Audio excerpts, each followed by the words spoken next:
Dia, estamos começando mais um programa Opinião CPA, neste primeiro dia do mês de setembro, né? Desejar a todos aí uma boa sorte para este mês que inicia hoje, né? Nosso bate-papo vai ser sobre a dívida pública, né? Sobre auditoria cidadã da dívida e, principalmente, o que significa essa dívida para o povo brasileiro, né? Por que muitos, de repente, têm os seus problemas de ordem de bens material, né? Muitas vezes porque o recurso vai para outro setor, né? E não há uma distribuição da riqueza em nosso país. Para isso, nós convidamos uma pessoa extremamente importante nessa discussão a nível nacional, talvez uma das pessoas mais importantes a nível mundial, que vem já há mais ou menos 25 anos fazendo esta importante discussão e que muitas vezes no nosso dia a dia, na correria, e muitas vezes por falta de informação, de esclarecimento, a gente acaba não colocando essa discussão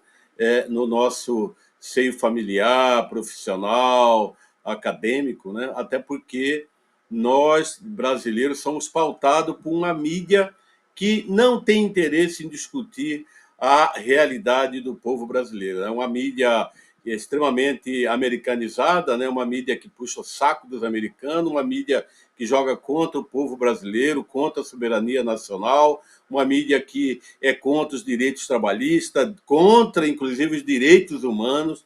É uma mídia que está pouco se lixando se o povo vive bem ou mal, né? Então, essa é a mídia brasileira construída a partir de uma orientação do capitalismo, né? E ela ela é péssima para o povo brasileiro. Inclusive, é uma mídia que não ganha eleição, mas que quer governar, que pauta diariamente. Hoje eles devem colocar uma pauta para cima do presidente da República para que a gente fique a semana toda discutindo aquilo lá. Inclusive, já propomos para o governo, por que não, toda segunda-feira a gente amanhecer com um programa de rádio nas 11.000 rádios existentes, rádios comerciais, rádios educativas, rádios universitárias, rádios comunitárias. Só nós já somos quase 5.300 rádios. Por que não o governo pautar a mídia, pautar o Brasil a partir de um programa de rádio que vai ser gerado também, logicamente, para as redes sociais? Por que não fazer isso? Por que Getúlio Vargas fez isso? Por que o Sarney, que foi um dos piores presidentes da República, não, fez isso lá na década de 80? Então, eu penso que a comunicação precisa ser dada uma atenção maior por parte de um governo, digamos assim, progressista. E agora eu vou adicionar aqui a nossa convidada, Maria Lúcia Fatorelli, que vai conversar conosco este importante tema, né, que é a questão da dívida pública. Eu vou fazer aqui uma breve apresentação, mas depois ela vai falar mais sobre, né, sobre ela, né, que é uma pessoa que hoje a Maria Lúcia Fatorella ela é coordenadora nacional da Auditoria Cidadã da Dívida desde o ano 2000. Ela é membro titular da Comissão Brasileira de Justiça e Paz da CNBB, da Confederação Nacional dos Bispos Brasileiros, né? É graduada em Administração pela Universidade Federal de Minas Gerais e Ciências Contábeis pela FMS, especializada em Administração Pública pela Fundação Getúlio Vargas, auditora fiscal do Ministério da Fazenda, aposentada desde 2010, atuou como membro da Comissão de Auditoria da Dívida do Equador, criada pelo presidente Rafael Correa nos anos 2007 e 2008, e da Comissão de Auditoria da Dívida da Grécia, criada pelo Parlamento Helênico. Assessorou, eu estou com dificuldade aqui para... Espera aí, deixa eu só...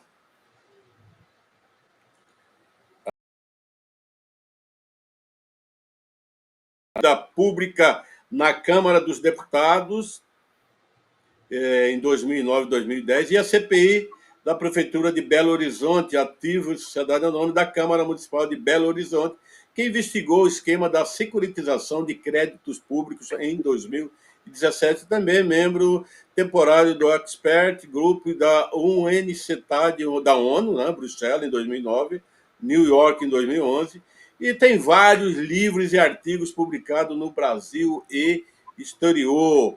Maria Fatorelli, bom dia. Nós estamos aqui ao vivo aqui pela nossas plataformas YouTube, Facebook, aqui pela Rádio Comunitária CPA-FM, aqui na Regional Norte do Cuiabá, onde eu me encontro, né? Apesar que eu estou aqui no meu escritório, né? Mas daqui está indo lá todo o nosso áudio, né?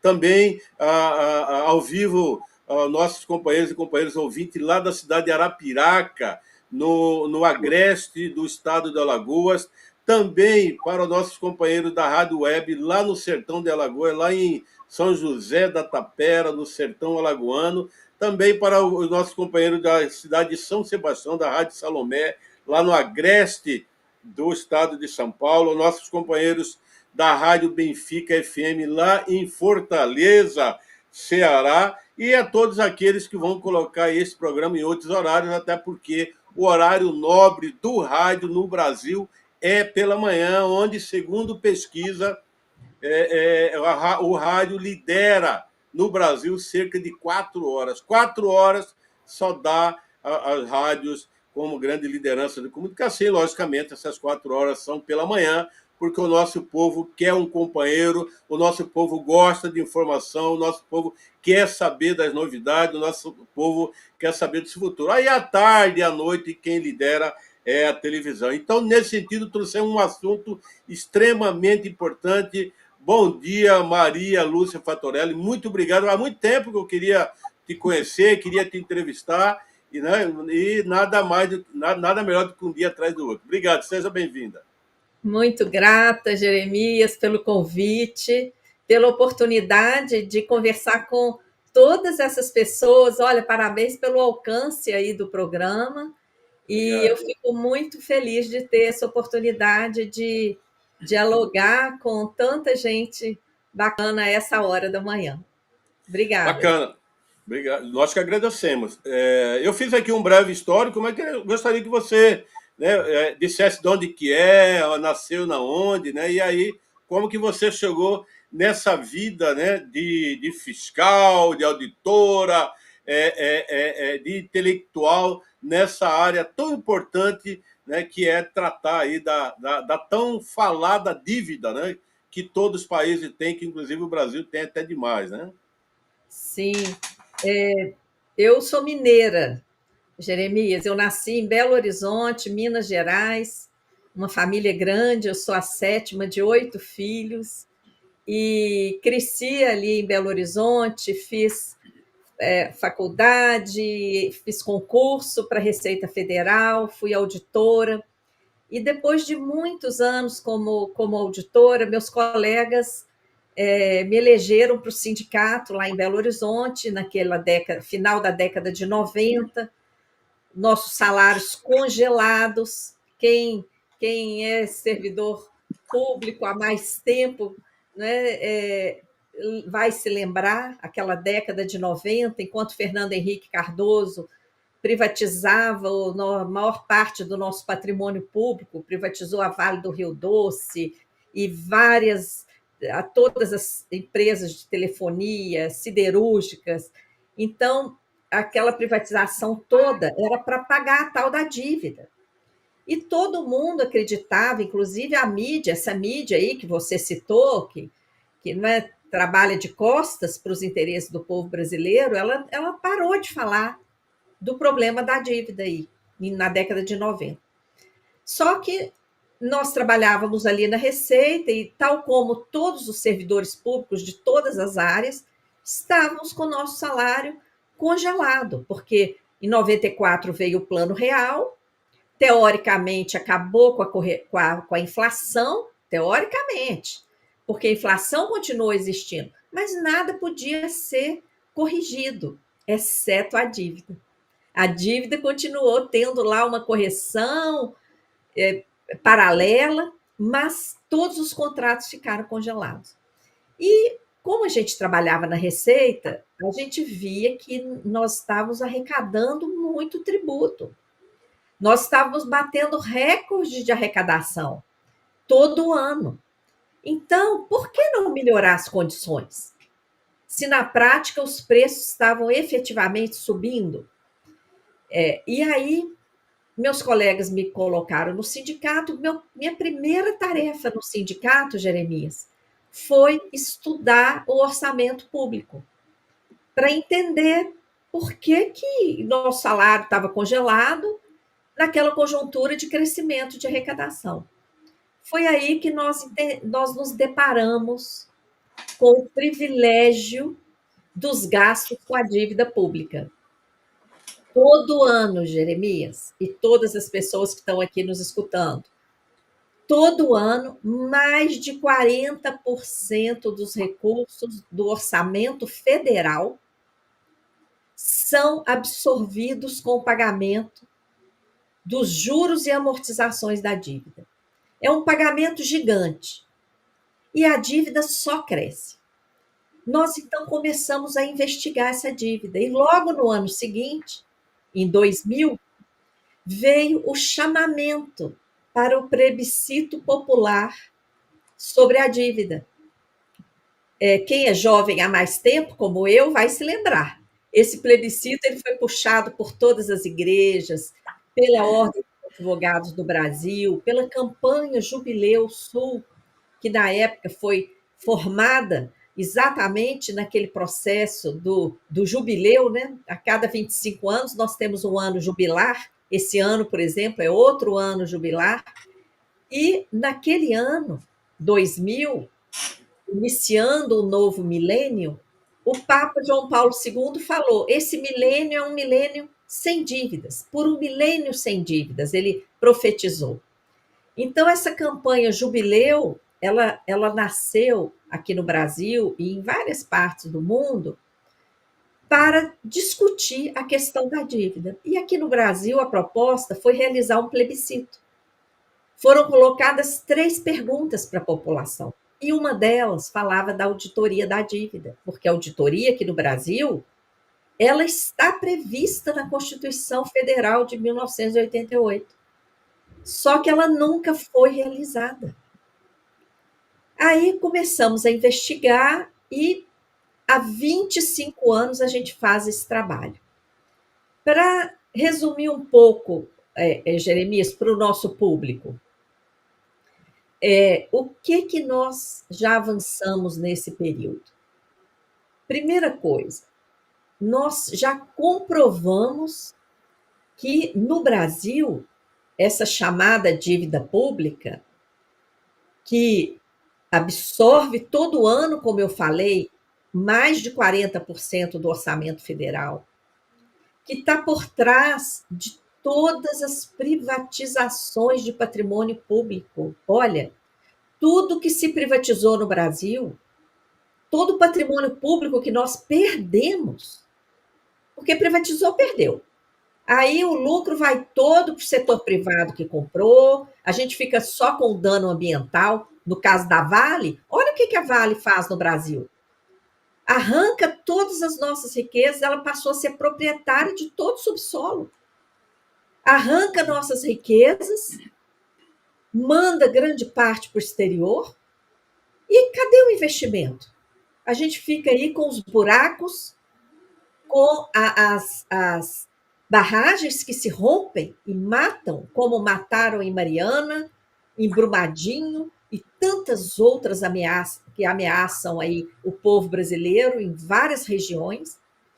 Perdemos as nossas montanhas. Eu sou de Minas Gerais.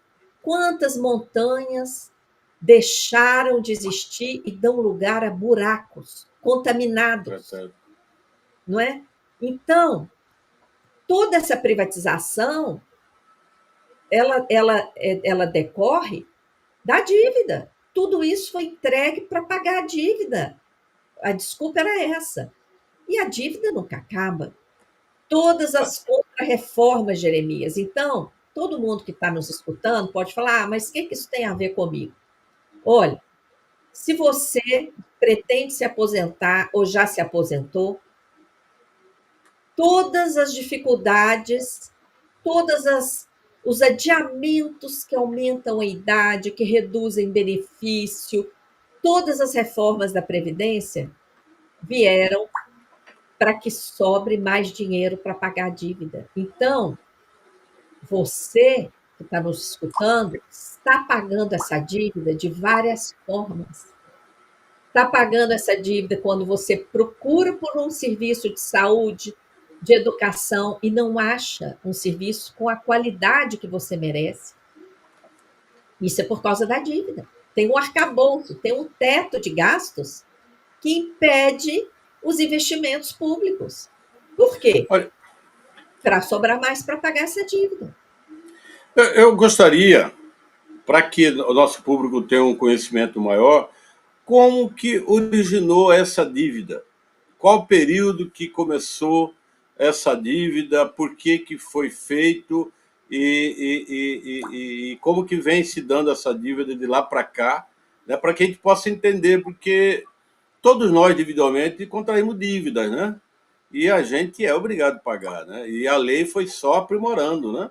Antigamente, por exemplo, quem emitia um cheque e aí, não, de repente, faliu, não tinha condição de pagar, ficava aí um período de 5 anos, ele era, digamos assim, perdoado, né? Hoje não, né? Hoje você fica uma dívida, me parece que fica até para os familiares. Como que se deu na história do Brasil essa dívida pública?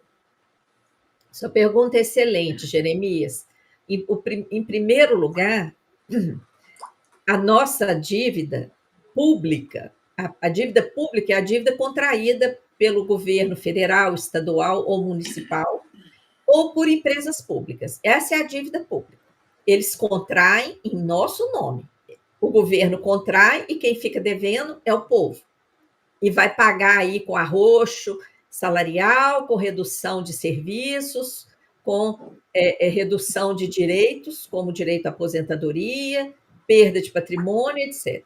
Bom, como é que começou? Todo mundo sabe, o Brasil declarou sua independência lá em 1822, não foi? Nós éramos colônia de Portugal e declaramos a nossa independência lá em 1822. O que aconteceu ali naquele momento? Portugal tinha uma dívida com a Inglaterra, o Reino Unido. O que ele fez? Agora o Brasil é independente? Pronto. Vocês é que devem para a Inglaterra. Ele transferiu a dívida de Portugal para o Brasil. Só que ele não transferiu o dinheiro. O dinheiro que ele tinha tomado emprestado ficou com Portugal. O Brasil só herdou a dívida. Então, a nossa primeira dívida já é uma dívida sem contrapartida. O dinheiro não entrou. E o Brasil já nasceu como nação independente, ainda na época do Império, como nação endividada.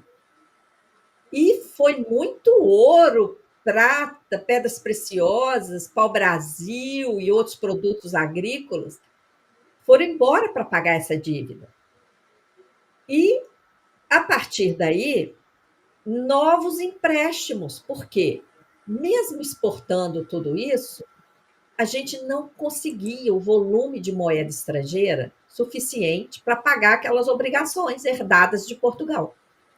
Então, começamos a contrair novos empréstimos, cada vez empréstimos com cláusulas mais abusivas. Algumas cláusulas, Jeremias, admitiam que o credor viesse aqui no Brasil e pegasse assim, a riqueza que ele encontrasse para pagar a dívida. Que ele cobrasse diretamente tributos alfandegários. Um escândalo, tá? Então, essa dívida foi só crescendo por conta desses novos empréstimos tomados para pagar aquela obrigação. E aí tem um precedente histórico interessantíssimo na década de 30.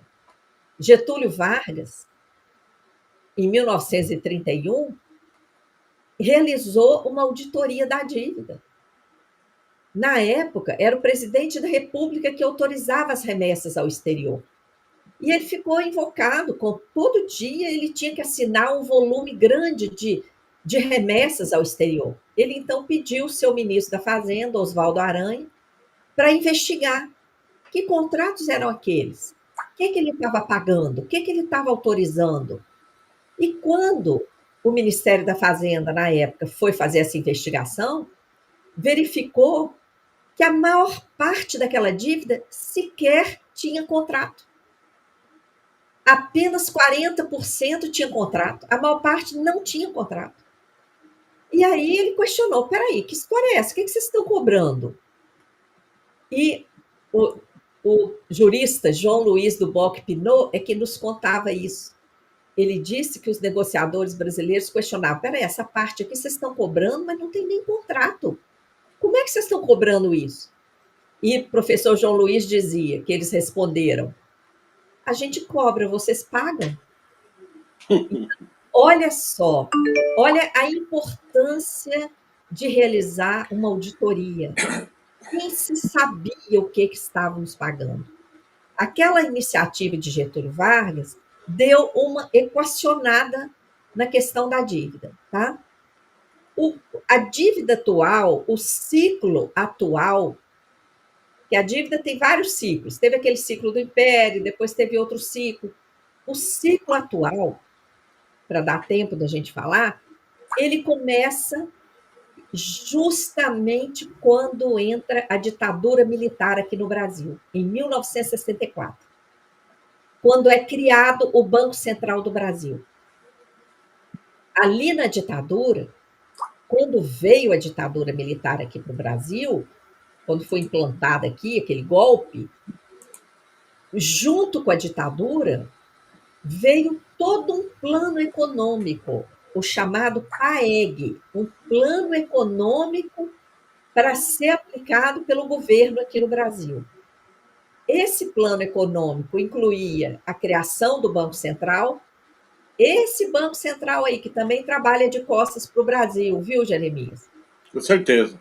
Colocando essa taxa de juro abusiva, levando o povo brasileiro ao desespero com as suas dívidas pessoais e afetando também a dívida pública, porque cada vez que o Banco Central aumenta a Selic, ele aumenta o gasto do governo com a dívida pública. E aí, aquele programa, ele veio ali com a ditadura militar e veio todo o programa de desenvolvimento do Brasil, o chamado milagre econômico, todo mundo vai se lembrar, que não tem nada de milagre. Foram empréstimos externos. Os bancos privados internacionais, naquela época, ofereceram empréstimos a taxa de juros baixinhas. E isso casou direitinho com aquele plano da ditadura de se apresentar como uma coisa boa para a sociedade, né? Algo extremamente nocivo, queria se apresentar como algo bom. E qual foi a ideia? Contrair um volume enorme de empréstimos para construir hidrelétricas, siderúrgicas, rodovias, ferrovias, etc. Foi feito, então, um volume grande de empréstimos. Essa parte da dívida, ela tem contrapartida nesses empréstimos. A partir daí, acabou. Nós começamos a ver setor privado contrair empréstimo no exterior.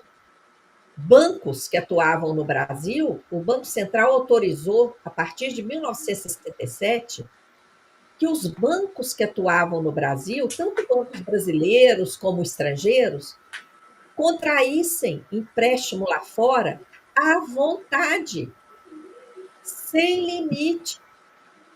E como aqui no Brasil as taxas de juros sempre foram altíssimas, o que os bancos fizeram? Se endividaram lá fora em volumes escandalosos e emprestavam aqui no Brasil à vontade. Havia um grande volume de moeda aqui no Brasil, gerando inclusive uma certa inflação, porque era muita liquidez, era muita oferta de moeda. e sempre com juros altíssimos. O que aconteceu 10 anos depois, 12 anos depois, em 1979?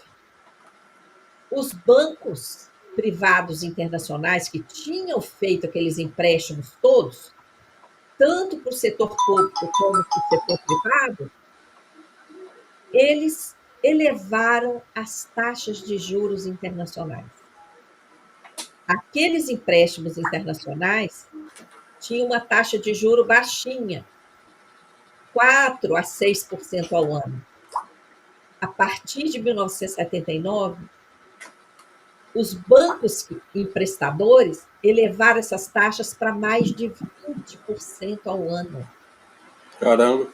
E aí criaram uma crise. Aquela crise chamada crise da dívida no início da década de 80 foi uma crise provocada por esses bancos privados internacionais que aumentaram unilateralmente, por conta deles, eles aumentaram os juros. E aí, Jeremias, é que começa a agravar o problema da dívida. Veio uma crise, porque se você tinha antes que pagar 4, 5% de juros, de repente você tem que pagar 20, 21%, isso aí impactou as contas externas de tal maneira que não teve como efetuar o pagamento. Brasil e vários outros países que tinham caído naquela super oferta de moeda na década de 70, não tiveram como pagar. Né? Aí vem o FMI. A primeira carta de intenções do Brasil com o FMI foi assinada em 1983. E aí o FMI chega, todo poderoso, para salvar a economia, mas, na verdade, ele queria salvar os bancos privados internacionais. Aí o FMI ofereceu empréstimo para o Brasil continuar pagando os bancos, aquele juro abusivo. Poderia ter questionado, viu, Jeremias? Nesse momento, o governo brasileiro tem cláusula no direito internacional que prevê, se a outra parte muda as condições da negociação,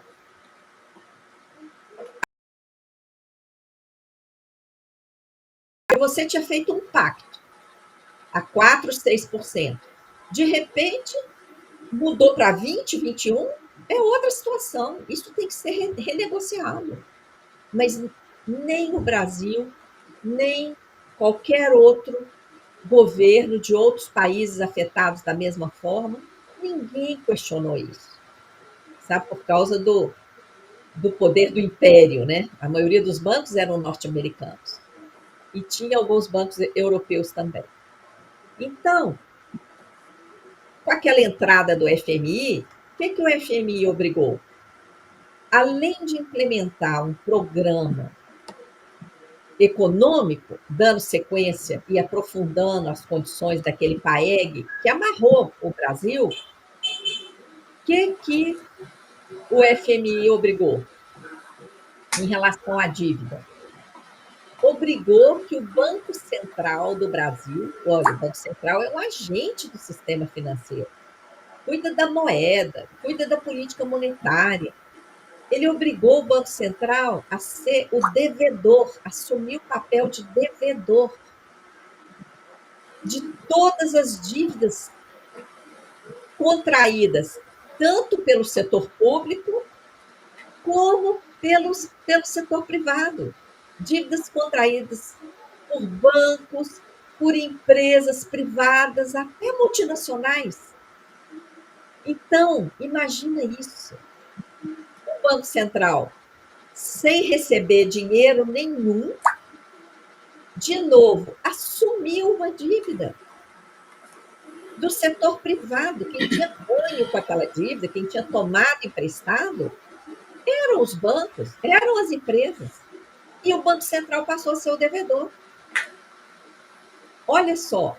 Então, a partir daí, aconteceram várias negociações super questionáveis, que transformar essa dívida assumida pelo Banco Central em novos títulos. Depois, esses títulos foram transformados em dívida interna, dívida a cargo do Tesouro Nacional. Então, por isso que a gente quer fazer uma auditoria. É completamente diferente da dívida das pessoas que estão aqui nos ouvindo, que realmente pegaram dinheiro emprestado. Aquele dinheiro entrou no seu bolso ou na sua conta bancária. Nós estamos Maria, aqui de um sistema. Eu falo que o Brasil não tem dívida propriamente dita, tem um sistema de dívida. Maria Fatorelli, aqui em Cuiabá são 8 horas e 33 minutos.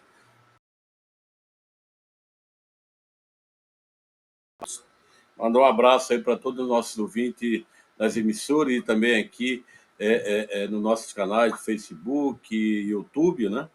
Antes de passar, propriamente dito, para a auditoria, para você já deu um toque aí que ela está garantida na Constituição Federal, né? Então, antes de chegar até aí, inclusive esta semana, vocês têm um grande evento, né, sobre essa questão. Eu gostaria de trazer um pouco aqui para o pé no chão aqui, o que significa essa dívida para o trabalhador, para a trabalhadora, para a juventude, o que representa isso para eles, né? Por exemplo, agora mesmo, nós estamos lá com a extrema-direita fazendo uma dança do não sei nem do que eu poderia dizer, para não votar, né, a isenção da taxa, por exemplo, para quem ganha até 5 mil reais. Aquela verdadeira dança, porque eles agora estão sendo colocados contra a parede e muita gente está descobrindo que extrema-direita é totalmente contrário a qualquer direitos humanos, a qualquer direitos trabalhistas e qualquer direito de você ter uma vida feliz, uma vida melhor, tendo em vista que a massa salarial do Brasil é muito baixa, né? Exceto algumas categorias. Então, o que significa essa dívida pública para o trabalhador e trabalhadora?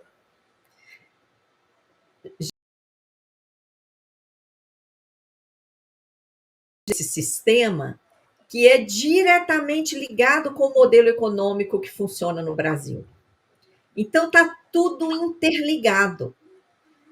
Por exemplo, se precisa de um grande volume de recursos para pagar esses juros de uma dívida que não tem contrapartida em investimentos. Aliás, a Auditoria Cidadã vem afirmando isso há 25 anos. E em 2018, o Tribunal de Contas confirmou, Jeremias.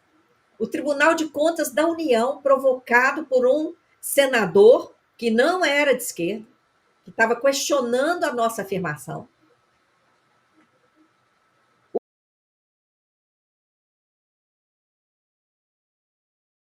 e apresentou ao Senado nenhuma despesa de investimentos foi paga com recurso de emissão de título da dívida pública. Isso é gravíssimo. Então, nós temos uma dívida que não serviu para investimentos. Quando a dívida serve para investimentos, olha o que o Japão faz. É outra coisa, é outro tipo de dívida. Ele assume dívida, aplica investimento, esse investimento gera emprego, aí não falta emprego para a juventude, gera renda, gera desenvolvimento socioeconômico, aí as pessoas podem ter um salário melhor. Então, a dívida, ela deveria ter um papel importantíssimo no nosso desenvolvimento socioeconômico e ambiental. Mas aqui no Brasil é o contrário. A dívida, quando ela é aplicada em investimento, ela se paga. Porque ela gera emprego, gera renda, gera desenvolvimento e tudo isso gera tributo. E o governo não tem dificuldade nenhuma em pagar essa dívida. Agora, aqui no Brasil, como nós temos uma dívida estéril, uma dívida que não tem contrapartida em investimento, que é um mero esquema de pagamento de juro alto para rentistas, para especuladores, principalmente para o próprio setor financeiro, que é o que mais ganha com essa dívida, o que acontece? De onde vai vir o dinheiro para pagar esses juros? Vem do arroxo, por um lado. Arroxo de direitos, arroxo de investimentos. E, por outro lado, vem de onde? Da cobrança de impostos da população. Por isso que eles seguram a isenção até 5 mil. Eles mesmo não querem pagar, né? Os ricos que recebem milhões e até bilhões de lucro distribuído aqui no Brasil são isentos, não pagam nada. O lucro das grandes corporações, dos bancos, que são os que mais ganham com juros, o lucro que eles ganham nos negócios deles é isento, não paga imposto. Então, esse sistema da dívida estéril que funciona aqui no Brasil, ele está afetando a vida de todo mundo, porque ele exige esse arroxo de direitos, de investimentos, e ele exige arrecadação. E esse Congresso Nacional, em grande parte financiado pelo próprio setor financeiro ou pelas grandes corporações, ele vai agir de que forma? Ele vai prestar conta a quem financiou. Então, ele não vai garantir direitos para o povo brasileiro. Por isso que o povo tem que aprender a votar. Não pode acreditar em falsas promessas na época das eleições. Tem que olhar quem tem história, quem tem realmente um compromisso de luta para votar. Caso contrário, olha aí agora o Congresso, decidindo a nossa vida. De que forma? Não é? Contrário aos interesses da maioria da população, dando satisfação a quem os financia. Bom, eu acho interessante fazer esse paralelo, né? Por exemplo, você pode aí falar o que implica a questão da dívida na reforma agrária. Todo mundo fez reforma agrária, todos os países, né, digamos assim, do primeiro mundo fez reforma agrária, seja país grande territorialmente falando, seja países pequenos, encontraram a sua forma, né, de reforma agrária. Eu acho que você depois poderia fazer esse gancho, né? Porque quando fala em dívida as pessoas pegam para o lado do pessoal. Bom, dívida é porque eu fiz e eu tenho que pagar. Né? E você já fez um demonstrativo histórico aí que não é bem assim.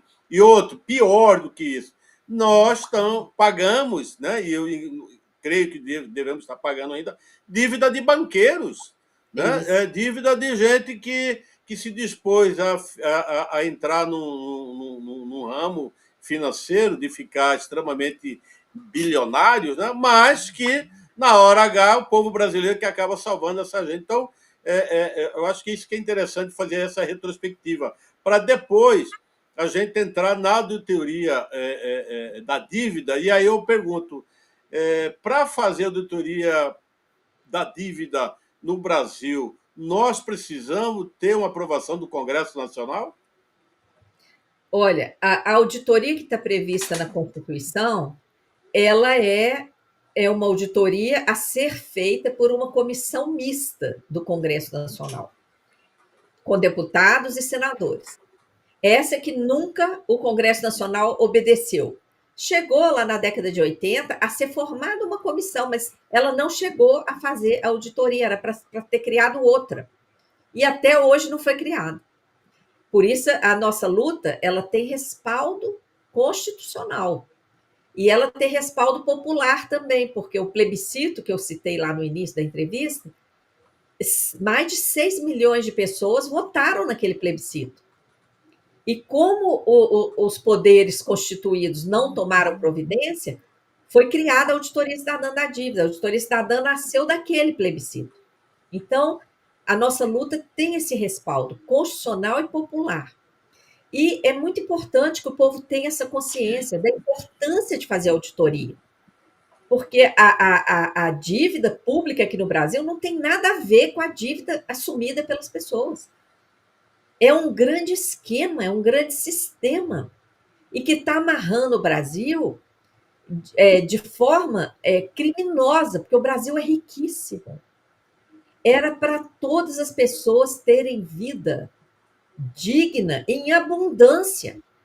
Não era para ter ninguém passando dificuldade aqui no Brasil, era para termos escolas de excelência, instituições de saúde de excelência, respeito à natureza, ao meio ambiente, mas esse funcionamento do sistema da dívida ele distorce tudo. E ele está interligado com um modelo que produz deliberadamente, propositalmente, produz escassez. E a questão agrária que você citou na sua pergunta tem a ver com isso. Olha só, com esse clima que nós temos aqui no Brasil, um clima favorável, nós temos água doce, nós temos a maior reserva de água doce do mundo. Nós temos terra fértil, agricultável. Era para nós termos aqui no Brasil uma garantia, uma soberania alimentar com alimentação orgânica, saudável, acessível. Tudo isso seria viabilizado por uma reforma agrária, com um grupo de agricultores subsidiados para garantir alimentação de qualidade para toda a população brasileira. E um povo bem alimentado é um povo que não adoece, todo mundo sabe disso. Então, por que isso aí foi boicotado? Com esse modelo do grande agronegócio. E está vendo como está interligado ao modelo produtor de escassez? É deliberado. Por quê? Como é que age o grande agronegócio? A prioridade é produzir commodities de exportação. O que é commodities? São esses produtos cotados nas bolsas de mercadoria internacionais. Soja, milho, os minérios também, tudo que é cotado nas bolsas chama commodity, tanto produtos agrícolas como minerais. E o que o grande agronegócio de exportação faz? Ele se dedica a produzir commodities. Como é que pode? Raciocinem comigo, Jeremias. Como é possível o Brasil ser campeão de exportação de vários itens, tá? Tem vários itens de commodities, que o Brasil é o maior exportador do mundo, em outros ele é o segundo, mas é aí um dos principais. Como é possível isso? Tanto grãos como proteínas, carnes. Como podemos ser um dos maiores exportadores do planeta, vendendo para fora, e ter gente passando fome aqui no Brasil? Ter gente enfrentando fila de osso para fazer sopa com osso, para não passar fome. Não tem lógica. Isso tudo está interligado a um desenho. Como barrar o Brasil? E aí, o que sustenta esse modelo? O sistema da dívida, que em vez de trazer recursos para investir no nosso desenvolvimento, é um ralo, leva mais de 40% do orçamento federal todo ano, leva nosso patrimônio público, leva nossos direitos. A política monetária do Banco Central, com juro altíssimo, arrancando dinheiro da população, porque esse modelo de salários baixos obriga todo mundo a contrair uma dívida. E aí a pessoa contrai dívida e paga juro abusivo, fica com a sua renda mais reduzida ainda. O modelo tributário, que coloca os pobres para pagar muito e os ricos não. E o modelo de exploração ambiental do agronegócio e da mineração predatória. Mas eu queria... É o modelo produtor de escassez que existe no Brasil. Eu queria aproveitar para fazer um gancho. Eu estive de quarta-feira até sábado na região produtora de grãos aqui de Mato Grosso, do Brasil, né? Eu fui até a cidade de Lucas do Rio Verde, fica a 350 quilômetros, onde o governo federal, em parceria com o governo estadual, está fazendo uma grande obra, que é a duplicação da BR-163, que eu acho que é a principal rodovia de exportação dos grãos do Brasil, né? E aí está tendo essa duplicação. Não tem um cartaz do governo federal falando que é o governo. Inclusive, eu encontrei parentes lá que duvidando que era uma obra do governo federal. Mas o que eu percebo, e aí eu até fiz comentário, ainda não publiquei, fiz a gravação no retorno de Lucas de Governo, fui levar parentes que, no final da década de 70, foram para Rondônia e aí vieram visitar nós. E eu fui levar eles lá e também conhecer um pouco da realidade. E de lá para cá eu observei que a produção de algodão, que eles fazem a colheita do algodão e fazem aquelas bobinas enormes de algodão. E aí eu estava questionando por que Cuiabá não é um polo da indústria têxtil? Por que em Cuiabá não tem fábrica, geração de emprego nesse setor industrial? Né? Aqui em Mato Grosso, uma população de 3 milhões e 500 mil. Aí você tem mais Rondônia, você tem mais o sul do Pará, né? Tem uma parte de Goiás. Por que Mato Grosso não faz igual Fortaleza faz, igual Caruaru faz, igual Goiânia faz, igual Cianorte no Paraná faz, igual São Paulo? Por que nós não temos uma indústria? Quer dizer, eu não vejo iniciativa tanto do governo federal, mas principalmente do governo estadual. Isso seria uma obra, né, especial do governo estadual. Por que nós não temos? Eu estava me questionando, gravei um vídeo, depois eu vou colocar na minha rede, né? Questionando isso, e você vem, né, pegando esse gancho, já tratando dessa questão. Sim, olha, Jeremias, aqui no Brasil a gente está passando por um processo de desindustrialização. Indústrias que já existiam vêm fechando as portas há anos e anos. E novas indústrias têm dificuldade de se implementar. Por quê? Por causa do juro alto. E uma indústria é um processo que demanda muito investimento.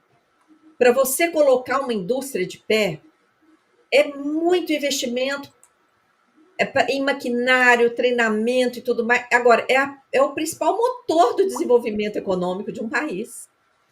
Aqui no Brasil, isso é travado por conta, principalmente, do juro alto. Quem tem dinheiro para investir, Jeremias, prefere ganhar o juro da dívida, prefere virar rentista. Para que ele vai criar uma indústria, correr risco, se ele pode ganhar 15% de juro na Selic? Entendeu? Então, o modelo é todo pensado para travar o Brasil, e são as indústrias. Você está certíssimo de reivindicar isso, porque a indústria traz bons empregos. A indústria, ela exige formação. Então, onde tem indústria, tem investimento em educação, tem investimento em escolas de formação técnica, científica. As universidades avançam nas pesquisas. Então, olha, aqui o Brasil, se as pessoas não perceberem que esse sistema da dívida está amarrando o Brasil, está impedindo o nosso desenvolvimento socioeconômico, a gente vai continuar assistindo isso aí, ó. O fim das indústrias que já existem, outras novas não nascem, Nossa. Tudo importado, entendeu? E a nossa riqueza toda indo embora, as privatizações continuando para pagar uma dívida estéril, para pagar um esquema. Agora, para fazer esse discurso sobre a dívida, a gente tem que provar. Senão, todo mundo vai falar: peraí, dívida tem que pagar. Então, a gente tem que provar que o que a gente está falando tem fundamento. E a Auditoria Cidadã da Dívida, tem provado isso. A gente tem colocado vários mecanismos financeiros que a gente já descobriu. O nosso tempo está quase esgotando, eu vou falar de um só. Isso. Vou falar de um mecanismo só. A Bolsa Banqueiro. Vocês sabiam, gente? Todos os dias, os bancos recebem juros sobre um dinheiro que sequer pertence a eles.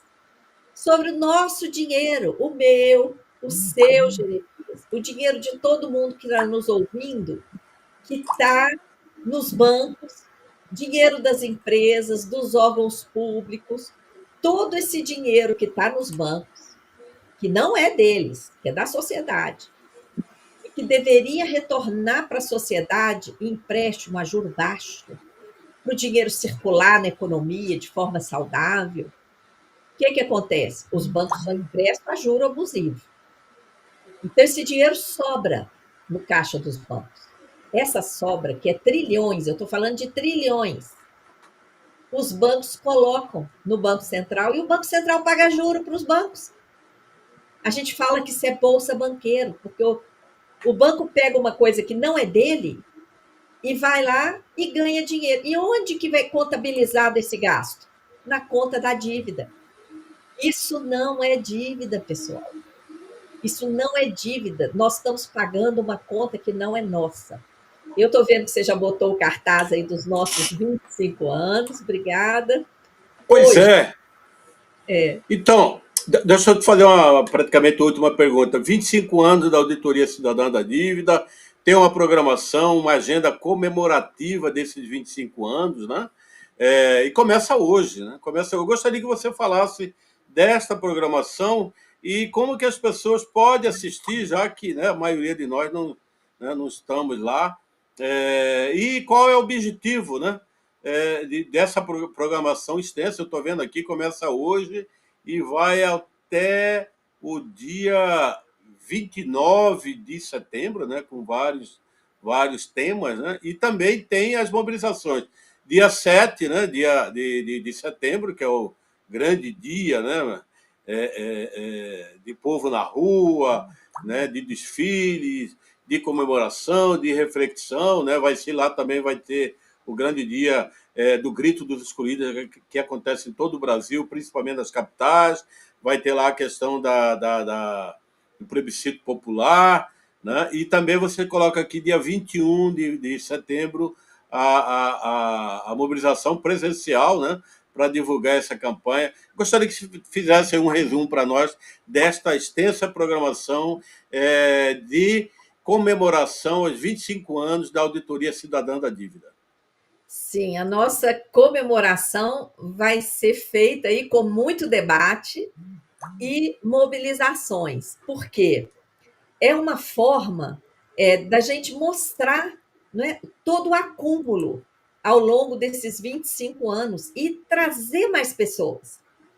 Então, toda segunda-feira e toda quinta-feira, nesse mês de setembro, nós vamos ter uma live, vai ser no YouTube, online. Então, onde quer que as pessoas estejam, elas podem participar dos debates. Nós vamos contar um pouco a trajetória da Auditoria Cidadã da Dívida, esse vai ser o debate de hoje. E depois, na quinta-feira, dia 4, a dimensão internacional da Auditoria Cidadã da Dívida. E a partir da semana que vem, nós vamos debater a relação desse sistema da dívida com a previdência social, a relação do sistema da dívida com os nossos direitos fundamentais, a saúde e a educação, a relação desse sistema com a gestão ambiental, com o desmonte do Estado, apesar dos recordes de arrecadação. Vamos debater também essa atuação nociva do Banco Central. E, no final, a gente vai ter uma reunião do Conselho Político da Auditoria Cidadã, no dia 9 de outubro, de manhã, na Câmara dos Deputados, para juntar todas as propostas que a gente colher durante esses debates. Então, todo mundo que puder, acesse auditoriacidadã.org.br. auditoriacidadã.org.br. Informação, pode se inscrever para receber os avisos e as notícias, não é? Porque, olha, você que está aí nos assistindo, nos escutando, está pagando uma dívida que não é nossa. Essa dívida não é nossa. E você está abrindo mão de viver num país da abundância. Nós estamos vivendo no avesso do que poderíamos estar, Jeremias. E para sair desse avesso, é preciso apoiar essa luta da auditoria, conhecer, pressionar parlamentares, mas as pessoas só vão fazer isso a partir do momento que elas conhecerem, não é? Que elas passarem a realmente sentir que é um absurdo o Brasil continuar travado para beneficiar grandes rentistas que ganham sem trabalhar, à custa do povo brasileiro. Fatorelli, antes de passar para as suas considerações finais, mandar um abraço aqui para o Darcy, comunicador bem que ele é lá da Rádio Comunitária Santa Cruz, na frequência 105,9, né, Santa Cruz, na qual eu já tive o prazer de conhecer uma cidade alemã, né, mais de um povo trabalhador, capital do fumo de rolo, né, que antigamente o título era de Arapiraca, hoje é de Santa Cruz do Sul. E mandar aqui um abraço para todos, né? O Alisson aqui participou ativamente, né? Obrigado aí pela participação de vocês. Muitas vezes a gente acaba não lendo o comentário de vocês, a gente só expõe né, pelo tempo também, pela correria, né? Aqui também a Maria, a Maria Conceição também participou. Quem mais aqui? O Alisson, Papo Subjetivo, bom dia. Papo Subjetivo sempre conosco, né? Então, Maria Fatorelli, antes de passar para você, eu gostaria de dizer que a gente poderia conversar em parcerias para que as rádios comunitárias pudessem contribuir. Logicamente, as rádios comunitárias que gostam do povo brasileiro, que tem compromisso com o povo brasileiro, que sabe que a dívida externa é um câncer, né, nas nossas economias individuais, familiar e nacional, né? Que a gente pudesse produzir spot, que pudesse produzir pílulas, que pudesse produzir programas, né, tratando disso, né? Por exemplo, um minuto um exemplo, uma pílula, em um minuto, tratar de um minuto da auditoria cidadã. Ou seja, programa rápido, mas que o objetivo é muito e sério, muito importante, que a pessoa dá para, né, ela fazer essa relação, que eu acho que é isso que é importante, né? Porque nós vivemos num mundo de extrema-direita, onde a extrema-direita ela só existe por falta de politização, de consciência política do nosso povo. Porque a partir do momento que as pessoas têm consciência de que determinada prática é lesiva a ela, que determinada prática faz com que ela não tenha uma habitação decente, não tenha emprego decente, salário, não tenha uma educação, etc., etc., com certeza esse povo jamais seria ovacionado, mesmo eleito, né? Então, o que falta mesmo é consciência de classe. Eu acho que as rádios comunitárias, em parceria com você, a gente pode construir isso, principalmente num tema tão importante. E, nesse sentido, passo para você fazer as considerações finais e muito obrigado aí por você estar conosco. Espero que possamos reprisar, fazer novos programas com esse conteúdo. Muito grata, Jeremias. Eu que agradeço pela oportunidade, agradeço a todas as pessoas que assistiram e comentaram. Gratidão enorme, um abração para todos e todas que fizeram isso. E o nosso material, Jeremias, que está lá nas nossas redes, já pode ser replicado dessa forma. Eu vou passar seu contato para o nosso jornalista, para ele falar com você, porque diariamente a gente produz material para as redes sociais da Auditoria Cidadã, inclusive pequenos vídeos no TikTok que podem ser reproduzidos, viu? Então, vamos fazer essa parceria sim. O nosso objetivo é exatamente esse: respeitar o povo brasileiro que tá pagando uma conta sem nem saber que está pagando. Então, a gente trabalha para isso, para divulgar e para que esse povo reaja, pressione as autoridades para enfrentar esse tema, virar esse jogo e nos tirar do avesso. Eu espero que todas as pessoas possam participar dessa programação dos nossos 25 anos, que a gente celebra com esses debates, para difundir cada vez mais toda essa luta que a gente faz voluntariamente, é preciso dizer, o nosso trabalho é voluntário para o povo brasileiro. Nós temos uma equipe mínima contratada, que a Auditoria Cidadã vive aí de contribuições, porque o nosso trabalho é todo colocado à disposição da sociedade, viu?